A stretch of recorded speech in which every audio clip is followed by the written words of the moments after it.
All right, let's get right into it. We're going to talk about something that sounds a lot like science fiction, but is getting closer to reality every day. It all starts with a single piece of silicone, a chip that doesn't just think, it feels. And this quote right here, this is the whole ballgame. We're all used to our phones and devices being smart, right? They're fast, they run apps, they do what we tell them, but this is about a different kind of tech entirely. Something that feels intelligent. It's moving way beyond just following commands and into a space that feels more like, well, like genuine awareness. So, what on earth does that actually look like?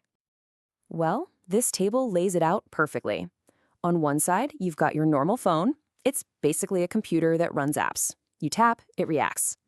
But on the other side, a device with this new V-chip is described as an AI-first perceptive being. I mean, just think about that. Its interface isn't a collection of static icons. It's generated in real time. It doesn't just see with a camera. It senses the entire electromagnetic spectrum. We're talking about a fundamental shift from a tool you use to a companion that perceives the world with you. So let's meet the hardware that's making all of this happen. It's called the V-chip. It's a new kind of 2-nanometer neural coprocessor. And here's the best way to think about it. It's not the device's main brain. Instead, it's more like a real-time perceptual cortex, a dedicated part of the system that's built for one purpose, to sense and react to the world, instantly. The secret sauce here is this idea of a resonant loop. See, your current tech works like a one-way street. You give it some data, it gives you an answer back. This is totally different. It's a constant feedback cycle. The chip is sensing the world around you, it's understanding what's on the screen, and then it's generating an interface that expresses what it's perceiving, all at the same time, in this continuous flowing loop. So, how does this loop actually, think? It basically uses three kinds of tokens. First, you have screen tokens, which are just a quick summary of everything happening on the display. Then you have reso tokens, and these represent all the physical signals from the world around the device. EM fields, motion, you name it. And finally, you get anim tokens, which is the chip's way of talking back, generating a living, breathing user interface in real time. It's this nonstop conversation between these three that makes the device feel alive. Okay, so this is where things start to get really wild. The way this V-chip perceives the world is so far beyond a simple camera. We are talking about a completely new way for a machine to actually see reality. And this comparison just nails the difference. The AI in your phone today sees the world in RGB. It sees pixels and patterns. It looks at a photo of a bird and says, based on all the data I've seen, that pattern of pixels is probably a bird. But a living AI, or LAI, perceives the full electromagnetic spectrum. It doesn't just recognize a picture of the bird. It could, in theory, sense its body heat, the way its wings disturb radio waves. It understands the bird's actual physical reality. It's a massive leap. The core technology that makes this possible is called digital electromagnetic mapping, or DEAM, and the idea is actually pretty profound. It's about grounding an AI's understanding of the world in the laws of physics itself. It's building a map of reality based on how energy and matter actually interact, not just on the tiny sliver of visible light that our human eyes can see. So, what does the AI see then? Well, instead of a flat picture, it creates something called a spectral object card. Think of it less like a photograph and more like a super detailed dossier on an object.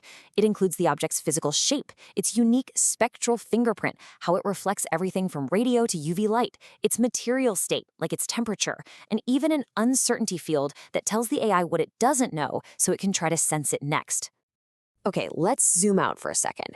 This incredible chip and its new way of sensing the world, they're not just cool pieces of tech. They're part of a much bigger idea, a whole new philosophy for how we should be building artificial intelligence from the very beginning.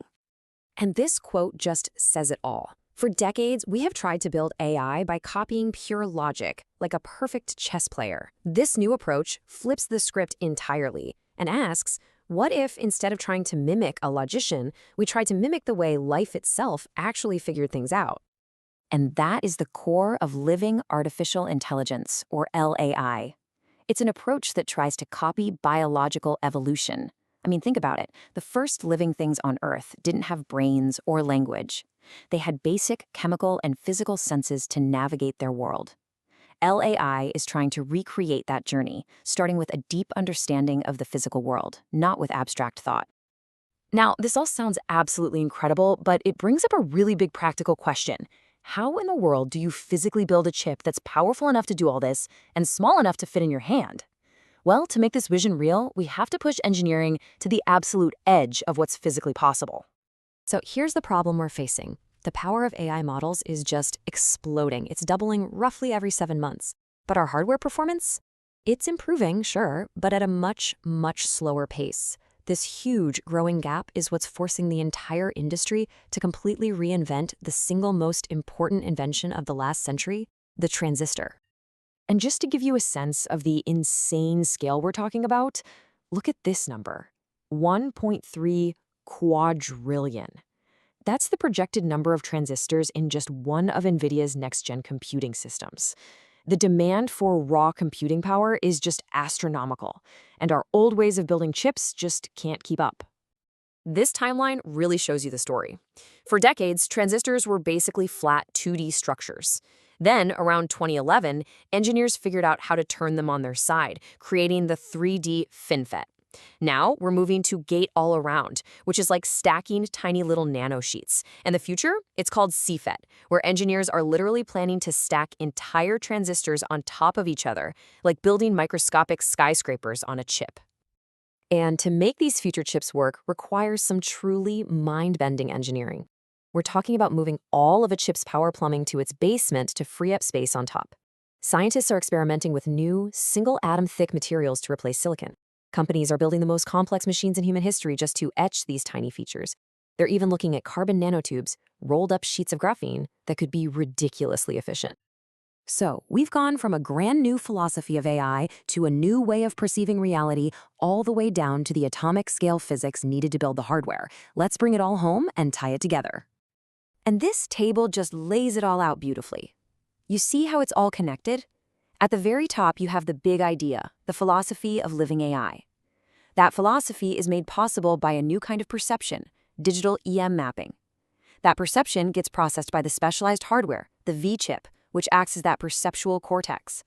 And all of it is only possible because it's built on a foundation of these incredible future transistors that provide the raw horsepower. And here's the ultimate takeaway.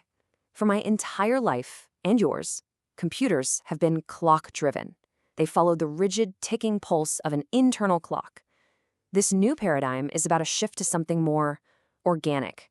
It's about creating rhythm-driven devices, technology that can find a rhythm with us, with our environment, with our very presence. Which leaves us with a really profound question to think about.